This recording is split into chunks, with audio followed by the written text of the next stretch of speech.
দেখে কি মনে হচ্ছে বলেন তো দেখি? নিশ্চয়ই এতক্ষণে বুঝে গেছেন এগুলো হচ্ছে মাছের ডিম। আমি ডিপ ফ্রিজে রেখেছিলাম, আজকে সেটা বের করলাম। ডিপ ফ্রিজে আমি পেঁয়াজ, মরিচ, তেল, লবণ সব কিছু দিয়ে কষিয়ে ডিপে রেখে দিয়েছিলাম।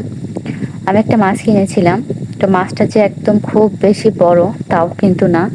মাছটা মনে হয় রুই মাছ ছিল। আর মাছটা মনে হয় ১,০০০ টাকা হয়তো ছিল, কি ১১০০ টাকা। তো এরকম একদম খুব বেশি বড় মাছও ছিল না, মিডিয়াম। কিন্তু মাছটার পেটে অনেক ডিম ছিল। তো আমি মানে কি বলবো, পেট ভর্তি এত ডিম ছিল। তো আমি অতগুলা ডিম, আমার ওই মাছের পেট থেকে যে ডিমগুলো বের হয়েছে ওগুলো ২ বাটি হয়েছিল। এখন এটা দেখতে পাচ্ছেন একটা বাটি, এরকম আরেকটা বাটিতে আছে। তো এরকম ২টা বাটিতে প্রচুর ডিম ছিল। তো আমার মাও অনেক অবাক হয়ে গেছে যে একটা মাছে এতগুলা ডিম। তো যাই হোক, আমি ফ্রিজে এভাবে রেখেছি যে আমি যেদিন মাছটা এনেছিলাম সেদিন একটু খেয়েছি, বাকিগুলো এভাবে রেখেছি। তো এখানে দেখতেই পাচ্ছেন একটা ঝোল রান্না করছি। এটা ঝোলটা আমি শুকায়ে ফেলবো, তারপর এই ডিমগুলো দিয়ে দিব, মাছের ডিমগুলো। মাছের ডিম কিন্তু খেতে এমনিতেই ভালোই লাগে। আপনাদের কেমন লাগে অবশ্যই কিন্তু কমেন্টে জানাবেন।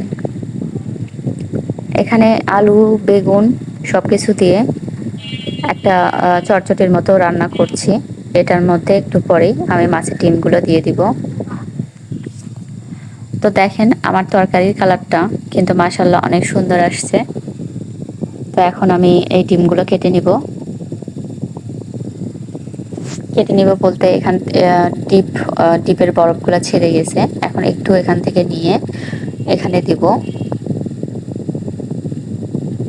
তো ভাবছি যে আরেক চামচ দিব, তাই আরেকবার হচ্ছে নিব।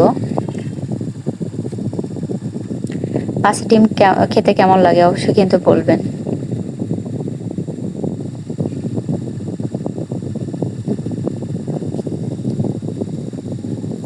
ভাত আমার অলরেডি রান্না হয়ে গেছে, এখন তরকারিটা হলেই নামিয়ে নিব, তারপর খাবো।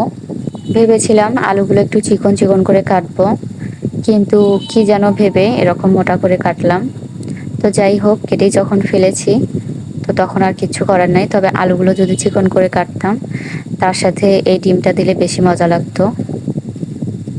তো এখন আমি ঢাকনা দিয়ে ঢেকে দিচ্ছি, একটু কিছুক্ষণ হোক, তারপর নামিয়ে নিব।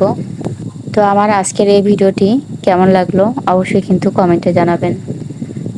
কথা হবে, দেখা হবে পরবর্তী কোনো এক ভিডিওতে। দেখা হবে বলতে এই তো আমার ভিডিওগুলো আপনারা দেখবেন, তাতেই দেখা হয়ে যাবে। তো যাই হোক, আজকে আর ভিডিওটি বড় করব না, আজকের মতো এখানেই বিদায় নিয়ে নিই। আল্লাহ হাফেজ।